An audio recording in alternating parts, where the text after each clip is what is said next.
안녕하십니까. 안녕하세요. 행복한 안식일입니다. 오늘 여기 오신 모든 분들을 위해서 꽃다발을 좀 준비했는데 마음에 드신지 모르겠습니다. 마음에 들어요. 자, 우리 행복한 안식일 되시고 또 오늘 오신 모든 분들 우리 소수지만 환영드리고 하나님께서 이 말씀의 집회를 통해서 우리 모두를 축복해 주시길 바랍니다. 제가 오늘 그리스도의 족보에 숨겨진 비밀이라는 제목을 가지고 제가 말씀을 드릴 텐데, 저는 어떤 설교를 하든지 제가 설교하는 모든 설교에 관련된 것이 영원한 복음, 에버라스팅 가스펠과 연결이 되어 있습니다. 근데 제가 오늘 사실 그리스도의 족보에 숨겨진 그 비밀에 대해서 말씀드리려고 하는데, 사실은 이건 한 세 번째 드려야 할 강의인데, 오늘 제가 여기 오신 분들의 이 가족들이 이미 신앙하신 지 오래되셨고 또 그리스도의 족보의 일리는 이해하실 만한 분들이라고 생각해서 제가 세 번째 오늘 그 강의를 제가 축약해서 좀 말씀을 좀 드리도록 하겠습니다. 제가 인터넷에 올라온 질문을 보니까 왜 예수는 아브라함의 자손, 다윗의 자손이라 하는가 하는 질문에 이런 이야기를 했어요. 나의 아버지, 할아버지의 조상이 김씨면 나도 김씨이며 우리 아버지, 할아버지의 자손이라고 한다. 예수는 다윗의 자손인 자기 아버지와 아무런 관련이 없는데 어째서 예수를 다윗의 자손 예수여 하며 부르고 또한 아브라함의 자손이여라고 부르는 것인가? 이는 이치에 맞지 않으며 마태복음 혹은 누가복음의 족보와는 하등의 관련이 없다. 만일 관련이 있다면 오히려 마리아의 태중에서 나왔으니 마리아의 아들 예수여 하는 것이 오히려 맞지 않겠나. 어거지로 껴맞춰 궁상스럽고 초라한 답변 말고 논리에 맞도록 솔직히 말 좀 해주시오 그랬어요. 여러분, 우리가 자식을 낳으면 부모의 성을 따라가는 것이고 그렇게 하는데, 사실은 물론 이스라엘의 그 이름의 체계는 다르지만 예수님은 남자의 씨를 통해서 태어난 것이 아니고 네. 그가 우리 성경에 말씀하신 대로 성령을 통해서 잉태하셨고 남자의 씨가 그에게 그 씨를 통해서 태어나는 것이 아니라면 분명히 이 사람의 그 제의는 상당히 합리적인 것 같아요. 그냥 입양한 것이 아니고 그냥 입양해서 했다면 모르는데 그런데 그를 아브라함의 자손, 다윗의 자손 이렇게 부르는 것은 좀 이치에 맞지 않고 마리아의 아들 예수여 하는 것이 오히려 맞지 않겠나라고 하는 제안인 것입니다. 여러분, 그리스도의 족보를 읽으실 때 이 족보에 대한 이런 그 의문들이 많이 좀 해석되지 못하고 어떻게든지 제가 신학교 다닐 때도 우리 그 신학 교수들이 그 예수님의 족보와 그 인간적 어떤 그 결연들이 아브라함의 자손과 다윗의 자손의 연결성을 어떻게든지 그 묶어서 그렇게 설명하려는 시도를 많이 보아왔습니다. 그러나 오늘 저는 좀 다른 측면에서 이 문제가 올바로 이해되고 해석되지 아니하면 우리가 성경을 읽을 때마다 드는 이 의심과 또 분명한 이해를 시키지 못하는 것은 뭔가 문제가 있다. 그리고 우리가 새해 이제 성경을 새로 읽기 시작하면서 이것에 대한 분명한 이해를 이해하고 넘어가는 것은 굉장히 중요한 질문이라고 생각이 되어지고요. 실제로 이것에 대해서 한 신학자는 이렇게 얘기하는데요. 정연복 한국기독교연구소 편집위원은 실제로 예수님의 족보에 대해서 이렇게 얘기합니다. 왜 마태복음은 다윗에게 그리도 집착을 보일까? 유대인들은 혈통과 족보에 대한 관심이 지대하다는 것을 잘 알고 있는 마태복음 저자는 예수의 뿌리를 왕족인 다윗까지 소급시켜 유대인 기독교인들에게 예수의 왕적인 권위를 전달하고 싶었기 때문일 것이다. 예수의 족보에 바로 뒤이어 예수 탄생을 보도하면서 예수의 육신의 아버지 요셉을 다윗의 자손 요셉으로 지칭하는 것도 같은 이유일 것이다. 우리는 예수의 족보를 어떤 각도에서 바라보아야 할까? 마태복음이 보도하는 예수의 족보는 예수의 사후의 복음서를 기록하면서 예수의 권위를 높이려는 후대의 편집적 첨가물 이었을 것이다. 즉, 그 족보는 문자 그대로 사실인 역사적 진실이라기보다는 예수를 왕적 그리스도로 숭배하고 싶은 초대교인들의 일종의 신앙 고백 진술로 보아야 할 것이다. 이렇게 신학자가 이야기하고 있는 것입니다. 자, 그러면 예수의 권위를 높이려는 후대의 편집적 첨가물, 만약에 이것을 그렇게 이해하고 성경을 받아들인다면 이 기록된 성경에 대한 신빙성과 확실성이 없죠. 그리고 이것은 굉장한 성경에 대한 그리고 그리스도에 대한 도전이에요. 즉 그 족보는 문자 그대로 사실인 역사적 진술이라기보다는 예수를 왕적 그리스도로 숭배하고 싶은 초대교인들의 일종의 신앙 고백으로 봐야 한다. 이 이야기를 이 신학자들이 이런 생각을 가지고 있구나. 한국기독교연구소에서 이렇게 예수님에 대하여 그 족보를 뭔가 폄하하고 있어. 자, 그러면 여러분들 이것이 후대의 어떤 편집적 첨가물이라면 성경에 또 다른 예수님에 대한 편집적 첨가물이 얼마나 많이 있었을 것인가를 또 의심하게 될 수밖에 없어요.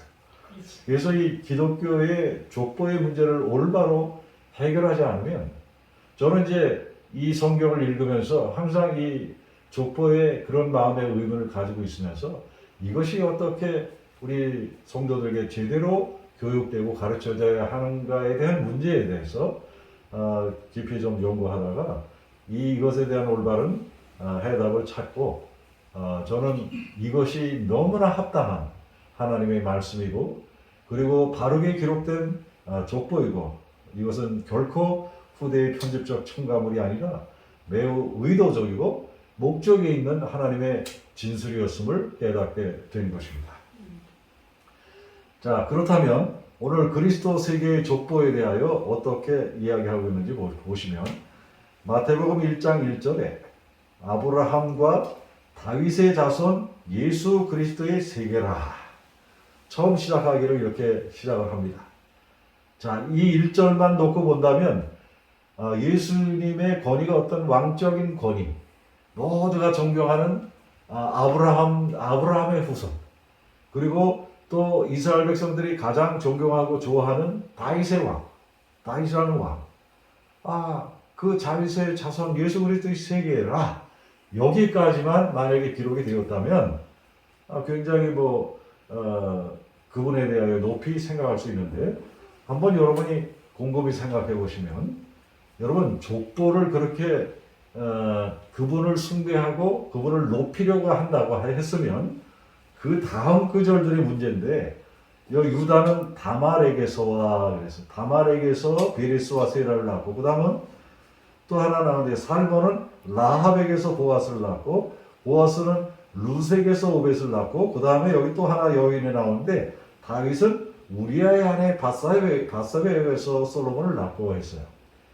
여러분 족보는 여러분 우리나라도 족보 세탁을 많이 해 왔는데요. 우리나라 성씨 중에서 옛날에 이제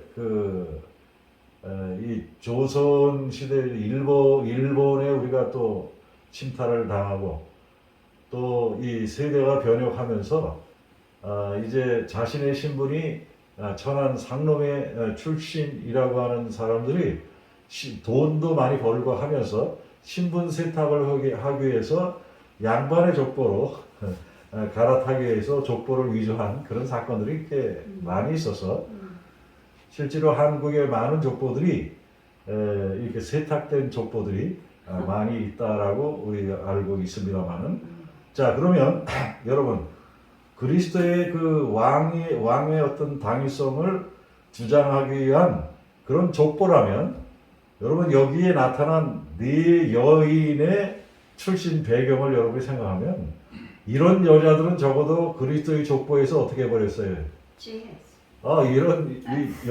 이 신분에 대해서 제가 조금 말씀드리겠습니다만은, 이 여자들이 어떤 여자들인가를 여러분이 아셔야 돼요.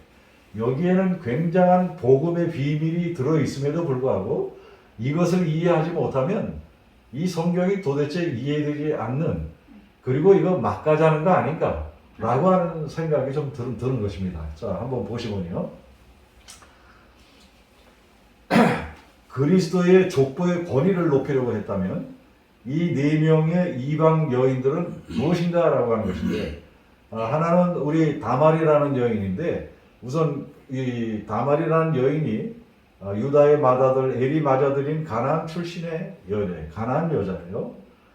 두 번째는 라합인데, 라합도 가나안의 여자예요. 또 하나 룻도 모압 여인인데, 이것도 가나안의 여인인데, 암몬 자손과 모압은 여호와의 청에 들어오지 못하리니 그들에게 속한 자는 10대뿐만 아니라 영원히 여호와의 청에 들어오지 못하리라 라고 이야기한 그 족속의 한 여인이 모압 여인이에요. 또 이것도 가나안 여인이고, 그 다음에 밧세바, 이 햇사람 우리의 아내 그런데 햇사람들은 가나안의 자손입니다. 그렇기 때문에 네 명의 뭐예요? 이 여자들이 전부 뭐예요? 가나안 여자, 이방 여자들이에요. 그러니 이런 이방 여자들을 더군다나 족보 속에 집어넣고 싶고 했어요? 안 집어넣고 싶고 했어요?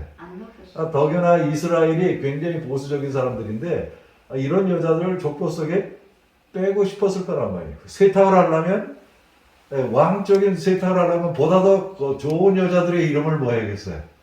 근데 이것은 매우 의도적이 아니면, 이제 한번 여러분이 이 신분을 한번 좀 보시자고요. 자, 이 다말은 창기로 변장을 해요. 시아버지와 성관계를 가져서 창녀로 둔갑을 해서 시아버지와 관계를 가져서 가진 자식이 있는데, 이 두 자식이 그리스도의 족보 속에 들어가는 거예요. 더군다나 이 다말은 시아버지와 그 관계를 가져서 아이를 뵌 그것 때문에 음란죄로 죽을 뻔한 여자예요. 여러분, 우리 도덕적인 윤리로 생각해 보면, 윤리적인 성경으로 어떤 윤리적인 것을 하자 보면 이거는 막가자는 거, 정말 이것은 기독교적으로도 이해되지 않는 그런 사람이 족보 속에 올라간다는 것은, 어떻게 그리스도의 왕적인 족보, 그 앞에 걸 가지고 그걸 재단하느냐 이게. 또 더군다나 라합은 어떤 여자였습니까? 여리고의 기생이었고 매춘부요.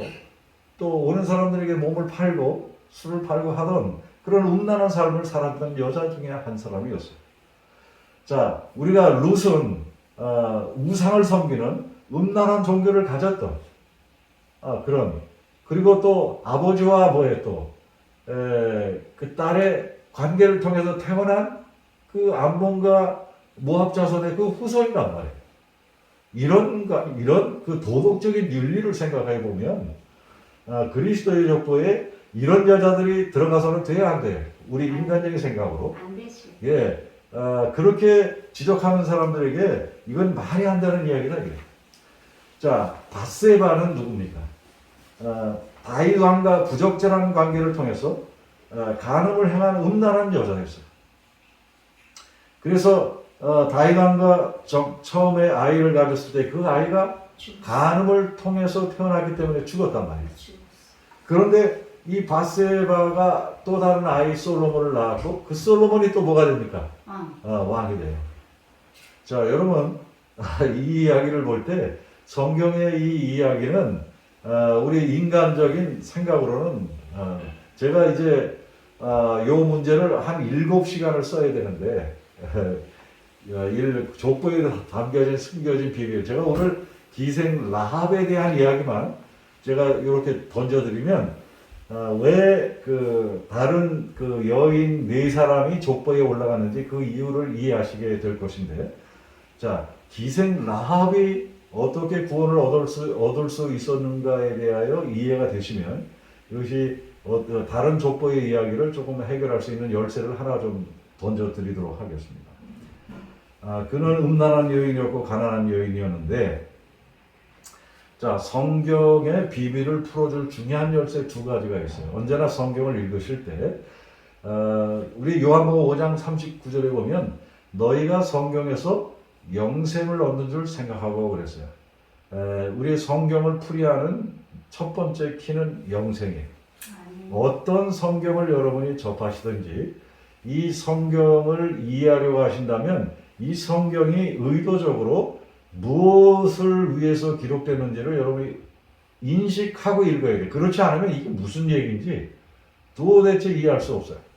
여러분, 이 족보의 이야기를 읽을 때랄지라도 이 성경이 뭐예요? 영생을 포커스로 하고 있는 족보라고 하는 사실을 기억하셔야 합니다. 어떤 귀절을 성경에 읽든지 그 성경절들은 전부 포커스가 영생이에요. 또 하나, 2번째, 너희가 그래서 성경을 상고하거니와 이 성경이 곧 내게 대하여 증거하는 것이다. 그러면서 그 나는 그리스도를 이야기하고 있는데 이 성경에 2가지 키가 있어요. 어떤 성경을 읽든지 항상 영생과 그리스도, 이 2가지 키를 가지고 우리가 그 관점으로 바라보면 그것이 열리게 됩니다. 저도 다른 사람의 이야기를 그냥 한때는 그냥 이 교단에서 배운, 그리고 또 우리 뭐 교수님이기나 또 훌륭한 분들이 배운 어떤 책들이나 그 지식에 의존해서 성경을 뭐 그대로 이제 가르치고 그렇게 하는데 익숙해 왔는데, 어느 순간 제가 이 키를 가지고 성경을 제대로 바라봤을 때 이 성경이 정말 얼 불현듯 확실하게 이해가 되고 또 깨닫게 되는 계기를 갖게 되었습니다. 여러분도 올 한 해 이제 새해가 시작된 지가 얼마 안 됐지만은 여러분들이 새해 성경을 통독하실 때에 이 2가지 열쇠를 놓고서 성경을 좀 풀어보시는 그런 연습을 해보시면 여러분들이 굉장한 큰 은혜를 경험하시려고 믿습니다. 자, 그러면 여기 성경을 우리가 3가지 카테고리로 크게 나눌 수가 있어요. 구약의 이 뭉치를 너희가 성경에서 영생을 얻는 줄 생각하고 성경을 상고하거나 했을 때 예수님께서 말씀하신 그 성경은 전부 구약 성경이었습니다. 왜냐하면 예수님께서 그 말씀을 하시기 전에는 신약 성경이 없었기 때문에, 그래서 성경에는 3가지 큰 카테고리로 3가지 뭉치로 나누어져 있는데, 하나는 모세의 율법이고 또 하나는 선지자의 글이고 또 하나는 시편인데, 모세의 율법은 여러분이 아시는 대로 창세기, 출애굽기, 레위기, 민수기, 신명기, 이 5권을 모세의 율법이라 하고 나머지 성경은 전부 선지자의 글이다, 그렇게 이야기하고 있고요. 거기에 또 하나 이 시편이 들어가서 구약 성경을 3개의 커다란 뭉치로 이 카테고리로 나누어 놓았는데요. 그런데 모세의 율법과 선지자의 글과 시편에 나를 가리켜 기록된 모든 것이 이루어져야 하리라 했는데, 성경의 모든 이 성경의 초점은 전부 뭐예요? 그리스도를 가르치는 것이다 라고 하는 것을 잊지 말고 우리가 좀 바라보아야 할 것인데요. 자, 성경이 기록된 방법을 좀 이제 살펴보시면요. 호세아 12장 10절에 보면 내가 선지자에게 말하였고 이상을 많이 보였으며 선지자들을 빙자하여 비유를 베풀었노라. 이상을 많이 보였고 선지자들을 빙자해서 비유를 베풀었다. 자, 많은 성경의 진리가 이상과 비유로 구성되어 있다는 거예요. 그래서 하나님께서는 선지자를 통해서 왜 이상과 비유로 진리를 설명하셨는가? 이 비유와 성경은 우리 구약 성경과 신약 성경을 우리가 이런 식으로 바라봐야 되는데요. 가려뽑은 기별 2권 104페이지에 보면 구약 성경은 표상과 상징으로 주신 복음이다. 자, 구약 성경도 복음이에요. 그 복음이 다만 표상과 상징으로 주신 복음이라고 합니다. 그리고 신약 성경은 그 뭐예요? 실체다. 그래서 구약 성경이 어떻게 표상과 상징으로 주신 복음인지를 이해하면 그 오실 실체를 이해하는 데 도움이 되는 것입니다. 그래서 구약 성경도 신약 성경과 똑같은 복음인데 그 복음을 어떻게 우리가 이해할 것인가를 이제 비교해서 연구를 해 봐야 할 것입니다. 그래서 잊지 마실 것, 구약 성경은 복음은 복음인데 표상과 상징으로 주신 복음이다. 신약은 그 실체고. 자, 그러면 요걸 보세요. 우리가 아담을 연구할 때 여기 보면 아담은 오실자의 뭐라 그랬어요? 표상이라 그랬어요. 여러분, 우리 아담의 이야기 자체도 그 아담 속에서 누구를 표상하기 위한 거예요? 그리스도를 표상하기 위한 표상이다. 그래서 구약 성경이 표상과 상징의 복음인 것이 여기서 드러납니다. 또 하나 보시면 우리 이삭의 이야기가 나오는데 오늘 그 이삭의 이야기를 어린이 이야기 속에도 배웠습니다만은 제가 그 이삭도 어떻게 그리스도의 표상이 되는지 좀 나중에 기회가 되면 한 번 더. 히브리서 11장 17절에 보면 아브라함은 시험을 받을 때의 믿음으로 이삭을 드렸으니 저는 약속을 받은 자로되 독생자를 드렸다. 지금 이 이삭과 독생자가 어떤가? 그래서 비유컨대 이 이야기를 쭉 얘기하면서 저가 하나님이 능히 죽은 자 가운데서 다시 살릴 줄 생각하지라. 비유컨대 여기 보면 죽은 자 가운데서 도로 받은 것이니라 그랬어요. 그래서 이 이야기 자체도 뭐예요 지금? 이삭의 이야기도 그리스도가 죽으셨다. 그 하나님의 제물로 드려져서 다시 부활하실 이야기를 뭐 하고 있어요 지금? 표상하고 있는 이야기란 말이에요. 구약은 모든 것들이 표상과 상징으로 이루어진 복음이라는 사실을 이 이야기 속에서도 알 수가 있고요. 그래서 이삭과 독생자 나오는데 그 독생자 비유의 실천은 바로 그리스도가 부활하신 그리스도를 나타낸다라고 하는 것이고요. 자, 그러면 하갈과 사라의 이야기 한번 보시면 여기 갈라디아서 4장 24절에 보면 하갈과 사라의 이야기를 쭉 설명하면서 이것은 비유니 그랬어요. 비유예요. 이 여자들은 두 언약이라. 하나는 신의 산으로부터 종을 낳은 자니 곧 하갈이다. 그 또 자유하는 여자. 그리고 이 두 가지 그러면서 두 언약을 말씀하고 있어요. 그래서 하갈과 사라의 이야기도 표상과 상징으로 주신 복음이라는 거예요.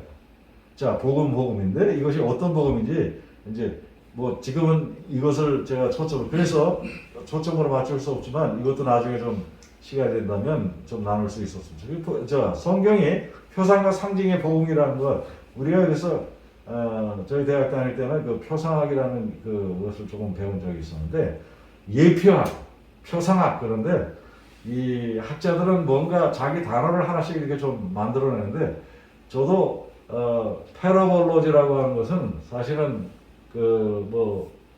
신학 단어에 나오는 건 아니에요. 그런데 성경이 전부 비유로 이루어져 있다 보니까 그 비유를 해석하는 학문으로 생각해서 제가 단어 하나를 만들었어요. 신학자들이 다 자기들도 만드는데 저도 박사학위 공부를 했으니까 그 패러볼로지다 그렇게 얘기를 해서 성경의 그 비유학을 이제 풀어서 하는데요. 여러분 그 이삭이 하나님께서 그 희생을 드리라고 했을 때 그의 등짐을 지고 모리아 산으로 등짐을 지고 올라가고 있잖아요.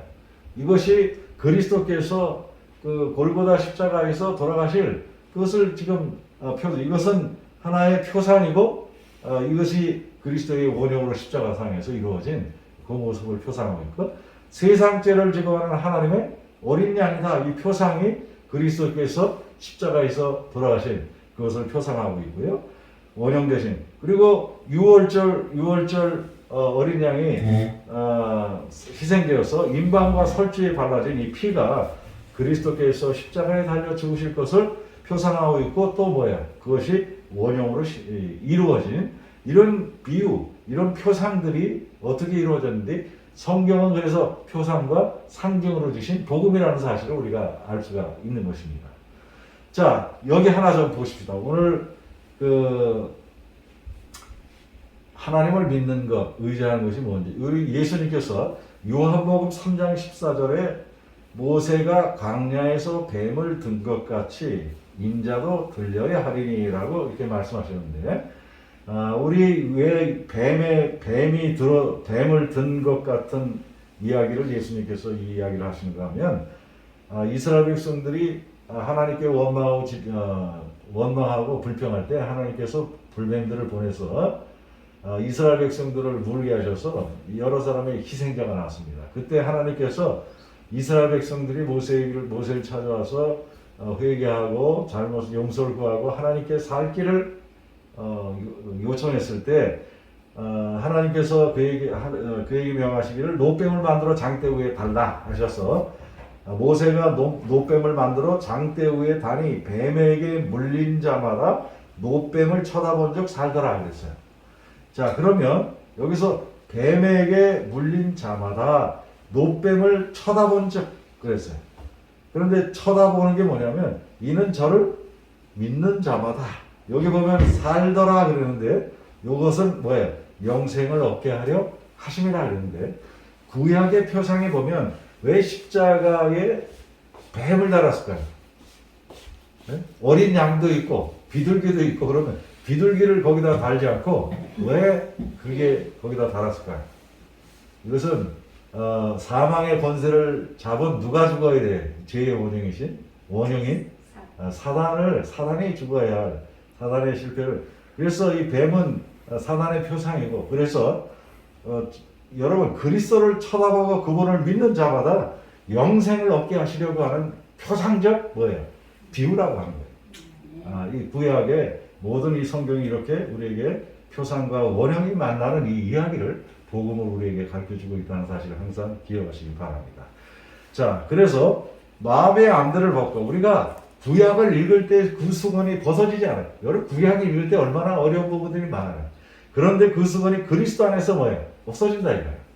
그 다음에 모세의 글을 읽을 때 수건이 오히려 그 마음을 덮었다. 그러나 언제든지 주께로 들어가면 수건이 벗어지죠. 여러분 수건을 얼굴에다 덮어놓으면 보이지 않아요. 수건이 벗어지려면 누구에게로 들어가야 돼? 그리스도께로 들어가면 보인다. 그래서 오늘 올해 이 성경을 보실 때, 구약 성경을 특별히 보실 때 굉장히 어려운 부분들이 있지만 그 부분을 우리 그리스도를 포커스로 맞추면 그것이 보이고 영생의 포커스를 맞추면 보입니다. 그래서 자, 어떻게 우리가 그러면 음란했던 이 여성들 다말과 라합, 룻, 바세바 이 여인들이 그리스도의 족보 속에 들어가 있는 것. 저희가 만약에 이런 사람이 여러분 가족에 누가 한 사람 있다면 누구한테 얘기하기도 뭐예요? 부끄러운 이야기 아니에요? 근데 그 부끄러운 이야기를 그리스도께서 이 족보 속에 이 사람들의 이름을 뭐예요? 올려주고 그리스도 하나님의 자손으로 참된 이스라엘 백성의 계통으로 이 여자들을 놓았다고 하는 것을 여러분이 매우 뭐예요? 이건 의도적이고. 그래서 자, 이것도 하나 이제 물어보시면, 여러분 진정 예수 그리스도의 족보의 위상을 높이려고 했다면 왜 한 사람도 아니고 네 사람씩이나 행실이 음란한 여인, 이방 여자들 중에서도 네 사람씩이나 그리스도의 세계에 족보에 들어가 있고, 이게 가늠한 여자들, 그렇게 살았던 여자들이 그리스도의 족보에 들어갔느냐 하는 것이죠. 자, 이것에 대한 해답을 여러분이 가리셔야 돼. 그렇지 않으면 성경은 매우 문란하고 도덕적으로 너희가 깨끗하게 살아라 뭐하라 그렇게 얘기할 수가 없어요. 우리는. 그래서 우리는 때때로 우리 성경의 많은 부분에 윤리적인 설교, 도덕적인 설교로 이 기독교를 이렇게 가르치고 있는데, 여러분 기독교의 종교는 윤리적인 종교, 도덕적인 종교가 아니에요. 도덕적인 종교는 불교도 우리보다 그리스도인들이 훨씬 더 못되게 사는 사람도 많아요. 감옥에 가면은 불교를 믿는 사람보다 기독교를 믿는 사람들이 더 사기 많이 치고 감옥에 간 사람들 많아요.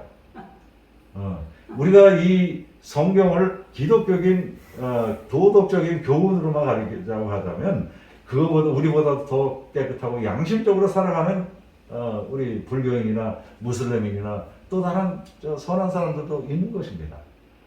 도덕적인 잣대로 정하면 성경의 이야기는 말도 안 되는 이야기가 너무 많이 기록되어 있어요.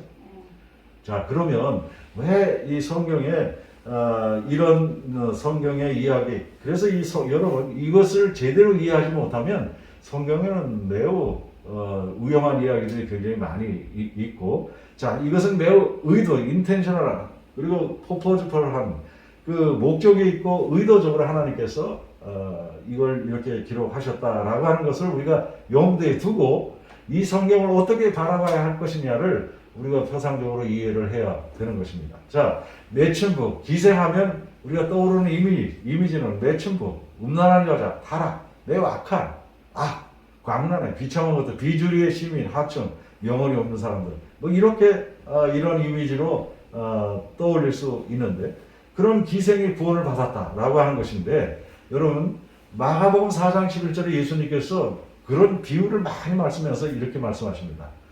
이르시되 하나님의 나라의 비밀을 너희에게는 주었으나 외인에게는 모든 것을 비유로 하나니 이는 저희로 외인들 저희로 보기는 보아도 알지 못하며 듣기는 들어도 깨닫지 못함이라 하여 돌이켜 죄사함을 얻지 못하게 하려 함이라 하시고, 또 가라사대 너희가 이 비유를 알지 못할진대 어떻게 모든 비유를 알겠느냐.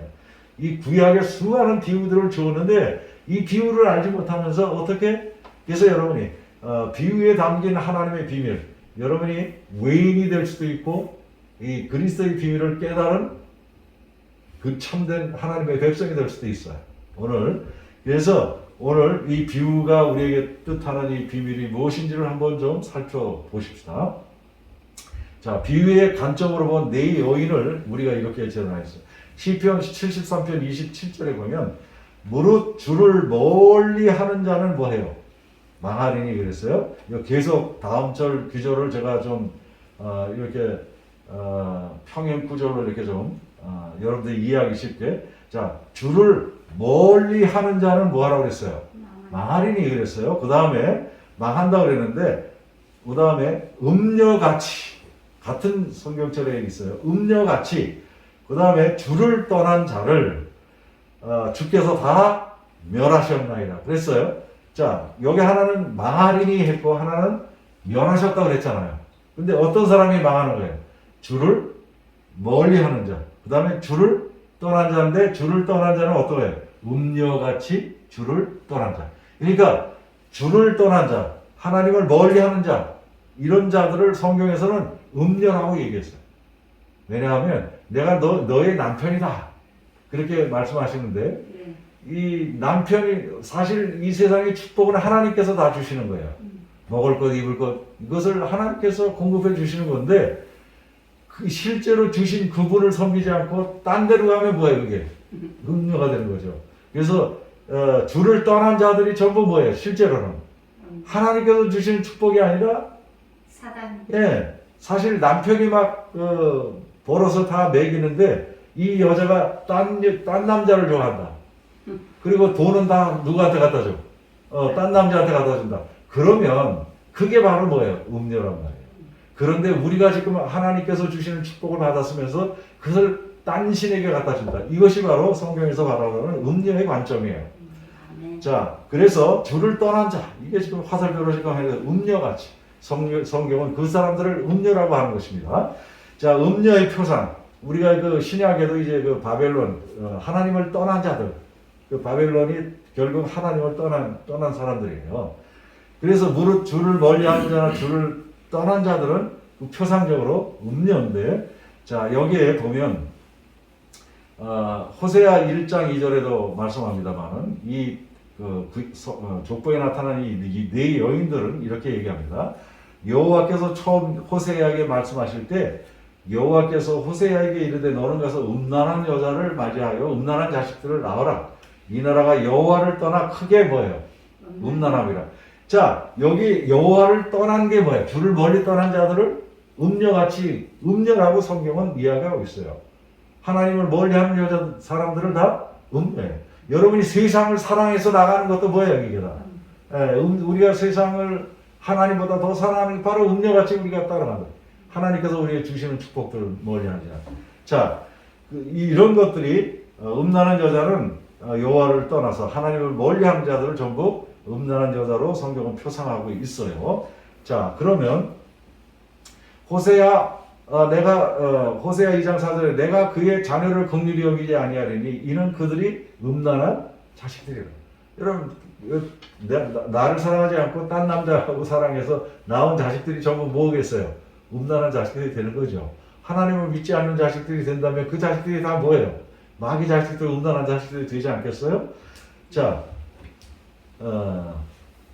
여기 보면 에스겔서 6장 9절에도 음란한 마음으로 나를 떠나고, 하나님을 떠나는 게 전부 뭐예요?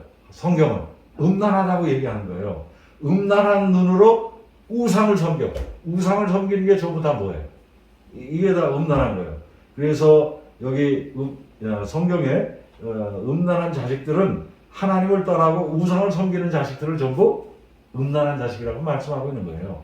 자, 그런데 여러분, 우리가 그 신명기나 우리 출애굽도 보시면 하나님께서 반드시 7 부족을 쫓아버리겠다고 했어요.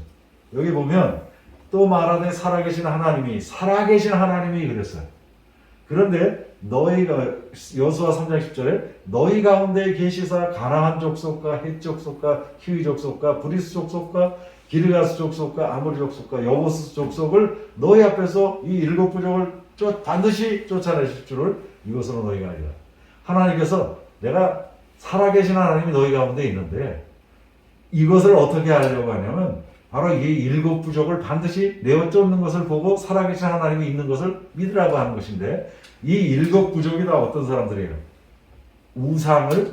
죽은 신을, 우상을 섬기는 사람들이었어요. 그러니까 살아계신 하나님이 이 사람들을 뭐예요? 쫓아 내는 것을 보면 누가 진짜 참 하나님인 줄 너희가 보라고 하는 것이죠. 그래서 자, 살아계신 하나님이, 자, 여기 보면 국류를 얻지 못한 심판을 받은 이야기가 성경에 이제 나오는데, 소돔과 고모라, 애굽의 멸망, 아모리의 시온과 오강의 멸망, 여리고의 멸망, 가나의 멸망, 7 부족의 멸망, 이 공통점이 있어요. 이 사람들이 왜 멸망을 했는가 하면 신명기 4장 35절에 이것을 내게 나타내심은 여호와는 하나님이시요 그 외에는 다른 신이 없음을 내게 알게 하려 하심이라. 그래서 하나님께서 이런 그 심판의 이런 예증을 통해서 누가 진짜 뭐예요? 섬겨야 참 하나님이시냐를 보여준 거예요. 그래서 다른 신이 내게 없다. 진정하시는 우리가 섬겨야 할 분은 여호와 하나님 외에는 없다라고 하는 것이에요. 자, 그러면 하나님의 경고가 이렇습니다. 내가 만일 네 하나님 여호와를 잊어버리고 다른 신들을 따라 그들을 섬기며 그들에게 절한다면 내가 너에게 증거하노니 너희가 반드시 멸망할 것이라 그랬어요. 그러나 패역한 자와 죄인은 함께 패망하고 여호와를 버린 자도 멸망하시라. 그래서 하나님을 버리고 딴 신에게 간 사람들, 여호와를 버린 자들 전부 다 뭐 한다는 거예요? 멸망한다. 이것이 구약 성경의 가르침이에요. 구약 성경의 가르침인 것입니다. 자, 그런데 어떻게 이 음란한 여자들이, 네 이방 여자들이 그리스도의 족보에 들어갈 수 있는지를 이제 여기서 표상적으로 우리에게 보여주는 것은, 자, 우리가 이 4명의 우리가 아까도 좀 봤습니다만은 이 4명의 여자들이 그리스도의 족보에 이런 음란한 여자들이 들어갔었던 이유를, 라합의 구원의 이유를 하나만 먼저 좀 생각해 보시면, 히브리서 11장 31절에 보면 믿음으로 기생 라합은 정탐꾼을 평안히 영접하였으므로 순종하지 아니한 자와 함께 멸망하지 아니하리로다. 자, 믿음으로 기생 라합은 그랬어요. 여러분, 무슨 믿음이 기생 라합을 움직였을까요? 무슨 믿음이? 믿음으로 정탐꾼을 영접했다. 이것이 멸망하지 않은 이유예요. 믿음으로. 그런데 여기 보면 여호수아 2장 11절에 보면 우리가 듣자 곧 마음이 녹았고 너희로 말미암아 사람이 정신을 잃었나니 너희의 하나님 여호와는 위로는 하늘에서도 아래로는 땅에서도 하나님이시라. 이 세상에 우리가 섬겨야 할 유일한 하나님, 한 분, 그 하나님이시라. 상천하지의 유일한 하나님은 너희 하나님이다. 너희 하나님 이야기를 듣고 우리가 다 그런데 이 라합은 가만히 보니까 이 지금 막 밀고 들어오는 이 가나안에 밀고 들어오는 이스라엘 백성들의 이야기를 들었어요. 진짜 우리가 섬겨야 될 하나님은 저분이구나. 근데 마침 12부족이 그 가정에 들어왔어. 그러니까 만약에 믿음이 없었다면 신고를 해서 어떻게 했어요? 우리가 일본에 스파이가 들어오면 일본 스파이를 어떻게 하겠어요? 당장 고발하지 않겠습니까? 나라를 침탈하러 온. 자, 그런데 이 기생 라합은 그것을 바라면서 진짜 누가 참 하나님이신가를 알고 영접을 한 것이죠. 상천하지의 참 하나님에 대한 고백과 이스라엘 정탐권을 이 믿음의 근거에서 숨겨준 이 행위예요. 자, 이 숨겨준 이 행위가 그러므로 이제 청하노니 내가 너희를 선대하였은즉 너희도 내 아버지 집을 선대하도록 여호와의 이름으로 내게 맹세하고 내게 증표를 내라. 그리고 나의 부모와 나의 남녀 형제와 그들에게 속한 모든 사람을 살려줘 우리의 목숨을 건져내라. 죽음에서 건져내라. 자, 이스라엘 백성들, 하나님의 백성들에게 호의를 베푼 것은 믿음의 행위였어. 이게 믿음이에요. 믿음에 근거한 거예요. 하나님을 두려워한 거예요. 자, 그래서 예수님께서 그런 말씀하세요. 마태복음 10장 40절에 너희를 영접하는 자는 나를 영접하는 것이요. 나를 영접하는 자는 나를 보내신 이를 영접하는 것이요. 누구든지 제자의 이름으로 이 작은 자 중에 하나에게 냉수 한 그릇이라도 주는 자는 내가 진실로 너에게 이르노니 그 사람이 결단코 상을 잃지 아니야. 여러분, 우리 이제 하나님의 이름으로 가는 선교사들이나 하나님의 이름으로 가는 그 주의 종들이나 이 종들을 대접하고 냉수 한 그릇이라고 대접하는 사람들에게 하나님께서 뭐예요? 주의 이름으로 가는 자들을 결코 상을 잃지 않겠다고 우리에게 말씀해 주신 것입니다. 자, 그런데 영생의 조건들을 우리 예수님 말씀하신 영생은 곧 유일하신 참 하나님과 그가 보내신 자 예수 그리스도를 아는 것이다 그랬어요. 자, 구약 성경에 참 하나님을 아는 것까지는 이해가 되겠어요. 그런데 왜 그의 보내신 자 예수 그리스도를 아는 것, 이것이 영생에 추가된 항목이나 이거예요. 자, 우리가 참 하나님까지는 이해가 되는데 예수 그리스도를 아는 것이 이게 영생의 조건들인데 이 조건들이 뭐냐면 왜 이 이스라엘 백성이 예수님을 받아들이지 못한 이유가 있어요. 요한복음 8장 39절에 보면 대답하여 이르되 우리 아버지는 아브라함이라. 우리 아버지는 아브라함이라 하니 예수께서 이르시되 너희가 아브라함의 자손이면 아브라함의 행한 일들을 할 것이거늘 지금 하나님께 들은 진리를 너희에게 말한 사람이 나를 죽이려 하는도다. 아브라함은 이렇게 하지 아니하였느니라. 너희는 너희 아비가 행한 일들을 하는도다. 그렇게 얘기했더니 대답하되 우리가 음란한 데서 나지 아니하였고 아버지는 한 분뿐이시니 곧 뭐예요? 하나. 이게 사실 맞아요, 안 맞아요? 이게 그런데 아브라함의 자손이면 아브라함의 행한 일들을 할 것이거늘 그러면서 내가 나를 영접해야 되는데 너희들이 영접하지 않는다. 그러니까 뭐예요? 우리가 음란한 데서 나지 않으니까 아버지는 한 분? 하나님뿐이다. 네가 뭔데? 이거예요. 예수께서 이르시되 하나님이 너희 아버지였으면 너희가 나를 이건 좀 이상하잖아요. 자, 한 분 하나님밖에 우리가 섬겨야 될 분이 없는데 너희가 하나님이 너희 아버지였으면 너희가 나를 사랑하였으니 이는 내가 하나님께로부터 나왔습니다.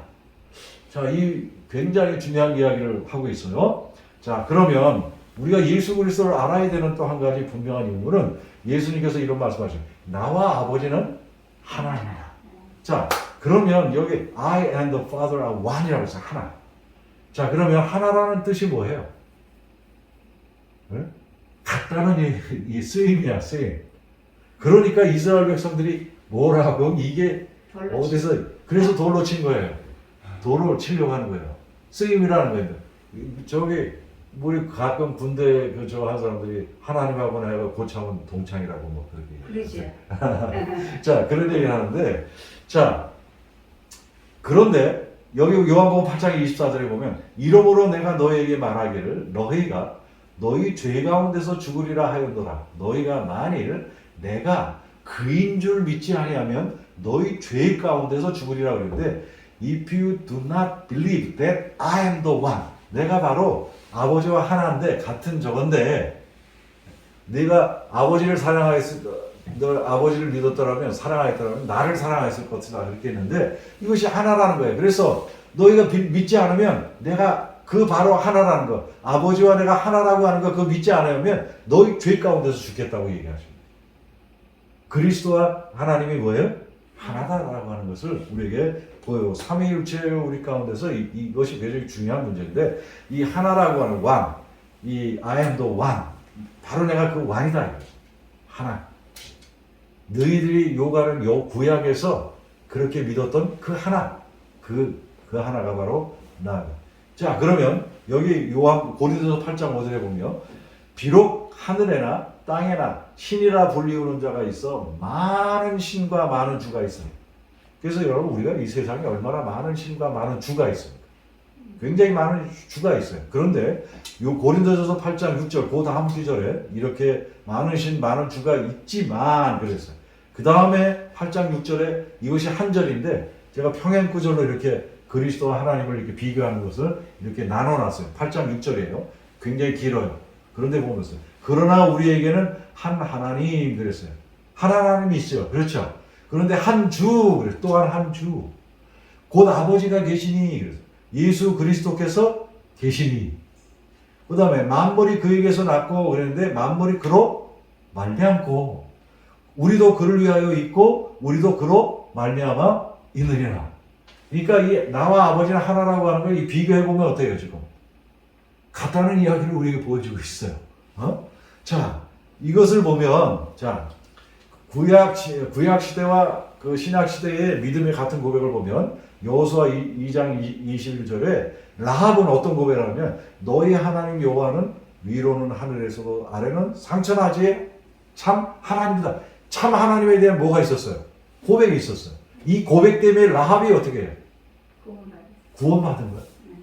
자, 그런데 마태복음 16장 너는 나를 누구라 하느냐 예수님이 물었을 때 베드로가 대답하여 가로되 주는 그리스도이시요 살아계신 하나님의 아들이시다 그랬어요. 자, 그리스도시여 했을 때 그리스도가 뭡니까?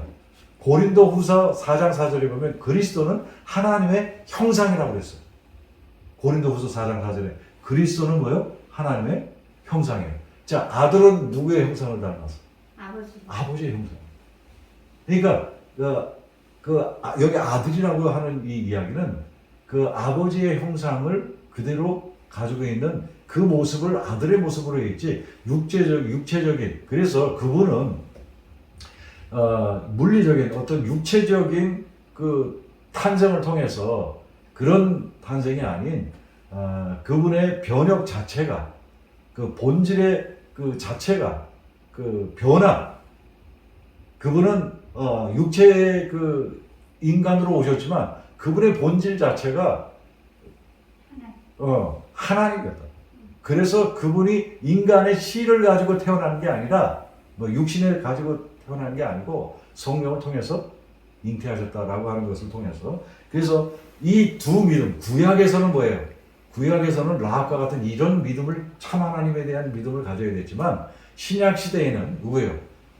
우리 그리스도 이것이 나와 아버지가 하나다라고 했는데 육신으로 오신 우리 그리스도 하나님의 형상으로 오신 그리스도가 그래서 우리가 영생은 참 하나님과 그의 보내신 자 예수 그리스도를 아는 것. 이 두 가지가 같이 연결되어 있다라고 하는 이게 한 묶음이에요. 근데 이스라엘 백성은 예수를 받아들이는 것이 마치 뭐예요? 음란한 행위를 하는 것처럼 생각했지만 음란한 행위가 아니고 그분을 사랑하는 자는 정말 그리스도를 사랑하라고 하는 것이죠. 자, 그래서 하나님께서 인간을 창조하셨지만 우리는 하나님을 믿지 않았고 하나님을 떠나 있었던 음란한 자식들, 곧 우리가 마귀의 자식들이었어요. 저와 여러분들이 다 마귀의 자식들이었어요. 가만히 생각해 보세요. 우리도 참 하나님이 아닌 거짓 하나님을 저도 불교 신자였다. 저도 지금도 마하반야 바람일다 신경 관자대보살 행신반야 바람일다시 조견 오교육 도일 제고육 사리자 색불리공 색즉 이 이제 절에 가는 게 더 절에 앉아서 다 목탁 소리 이렇게 들으면 그게 저에게 마음에 더 편안했던 사람이었어요. 불교 집안에서 이런 음란한 그 종교를 가지고 있었던 제가 하나님께는 뭐했어요? 그래서 영접하는 자, 하나님을 믿는 자들에게, 그 이름을 믿는 자들에게 하나님의 자녀가 되는 권세를 주셨다. 우리의 족보의 변화가 하나님을 믿는, 영접하고 받아들인 그 순간에, 그래서 그 라합이 뭐야? 기생 라합이 그들을 보내신 자를 영접한 것은 하나님을 뭐해요? 마음으로 받아들인 거예요. 이것이 우리의 족보가 마귀에게서부터, 음란한 자식으로부터 하나님께로 전이 된. 그래서 여러분 그 음란한 자식들이 이제 나중에 그 계대 결혼이 뭔가를 알고, 왜 이제 그 다말과 그 룻이 계대 결혼을 통해서 그리스도의 족보에 들어가는지, 그 계대 결혼을 알게 되면 이 족보에 대한 이야기를 이해할 수가 있다. 네, 그래서 마귀의 자녀들이었던 우리가 그리스도를 영접하여서 하나님의 자녀가 된 것이에요. 그래서 여러분이 침례를 받아서 그리스도의 족보 속에 들어가 있음을 기억하시고 믿으시게 되길 바랍니다. 자, 그래서 성경에 이르되 누구든지 저를 믿는 자는 부끄러움을 당하지 아니하니니 유대인이나 헬라인이나 차별이 없습니다. 한 주께서 모든 사람의 주가 되어서 저를 부르는 모든 사람에게 부여하시다. 누구든지 주의 이름을 부르는 자는 뭐예요? 구원을 얻으리라 했는데, 자, 한 주 예수 그리스도께서 계시니, 우리가 이 땅에 구약의 이스라엘 백성들이 섬겨했었던 그 참 하나님 여호와가 바로 구약의 여호와가 누구예요? 신약의 그리스도이심을 우리가 알 수 있는데, 한 주 예수 그리스도. 그래서 우리가 구원받아야 할 유일한 이름은 그리스도밖에 없다는 사실을 기억해야 할 것입니다. 그래서 이 예수는 너희의 건축자들의 버림들로서 진모퉁이의 머리들이 되었나니라. 다른 이로서는 구원을 얻을 수 없나니 천하 인간의 구원을 얻을 만한 다른 이름을 우리에게 주신 일이 없다. 예수께서 가라사대 내가 곧 길이요 진리요 생명이 나로 말미암자꾸나 아버지께 올 자가 없다고 한 이유가 여기에 있는 것입니다. 이제는 왜 주저하느냐 일어나 주의 이름을 불러 침례를 받고 너희 죄를 씻으라. 내가 만일 내가 그인 줄 믿지 아니하면 너희 죄 가운데서 죽을까. 여러분 제일 큰 죄가 여러분 무슨 죄인 줄 아십니까? 우리 인간이 저지를 수 있는 가장 후한무치한 죄가 부모를 죽이거나 키워준 부모를 버리거나, 이게 인간. 그래서 내 부모를 공경하라고 하는 게 인간이 지켜야 할 계명의 가장 우두머리에 있어요. 그런데 우리가 하나님을 가장 먼저 인간을 창조하신 그 하나님을 창조하신 창조주를 버리고 믿지 않는 게 우리가 뭐예요? 가장 큰 죄라고. 그게 우두머리 죄예요. 그래서 너희가 만일 내가 그인 줄 믿지 않으면 너희 죄 가운데, 그 죄 가운데서 죽는 거예요. 여러분 하나님께서 우리에게 구원을 주시려고 모든 것들 다 총정리해서 믿을 만큼 우리에게 그분이 육신을 오셔서 보여주시고 죽었다가 살아나셔서 그분을 믿으면 너희가 이렇게 다시 살겠다라고 하는 것을 다 보여줬는데도 그인 줄 믿지 아니하면 뭐예요? 너희 죄 가운데서 죽어요. 여러분 우리가 그리스도를 믿지 않기 때문에 죽는 것이지. 여러분 도덕적으로 우리가 불완전할 수 있어요. 지금도 불완전합니다.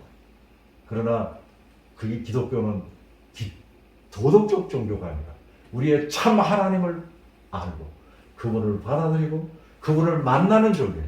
참 하나님을 만날 때 우리가 구원이 있어요. 기독교의 종교는 도덕 종교가 아니라 참 하나님을 만나게 하는 종교인 것을 기억하시기를 바랍니다. 그래서 믿고 침례를 받는 사람은 구원을 받을 것이요 믿지 않는 사람은 정죄를 받겠다고 우리가 했는데, 이것만 하고 조금 마치겠습니다. 이사야 25장 9절에 그날에 말하기를 이는 우리의 하나님이시라. 우리가 그를 기다렸으니 그가 우리를 구원하시리로다. 이는 여호와시로라. 우리가 그를 기다렸으니 우리는 그 구원을 기뻐하며 즐거워. 우리가 기다렸던 그분이 누구예요? 예수 그리스도 아닙니까?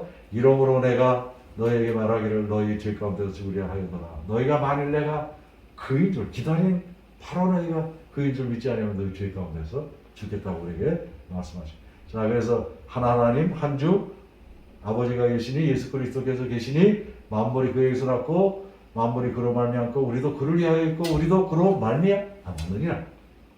우리가 그분의 손에 의해서 창조된다. 그래서 기생 라합이 구원을 얻어서 멸망받지 않은 것은 하나님을 영접하였기 때문에, 영접하는 자 그 이름을 믿는 자들에게는 하나님의 자녀가 되는 권세를 주셨다고 했어요. 오늘 여러분의 족보가 왜 이런 더러운 음란한 여자들이 그리스도의 족보에 들어갔느냐 하면 바로 여러분과 내가 그런 음란한 종교를 가지고 있었던 사람들이 참 하나님을 믿고 그분을 영접하였기 때문에 하나님의 자녀가 되었다는 사실을 기억하시게 되기를 바랍니다. 오늘 이와 같은 귀한 진리에 우리가 굳게 서고 또 하나님의 자녀가 된 이 귀한 권세로 힘있게 살아가시는 저와 여러분들이 간절히 바라면서 말씀을 마치겠습니다. 아멘.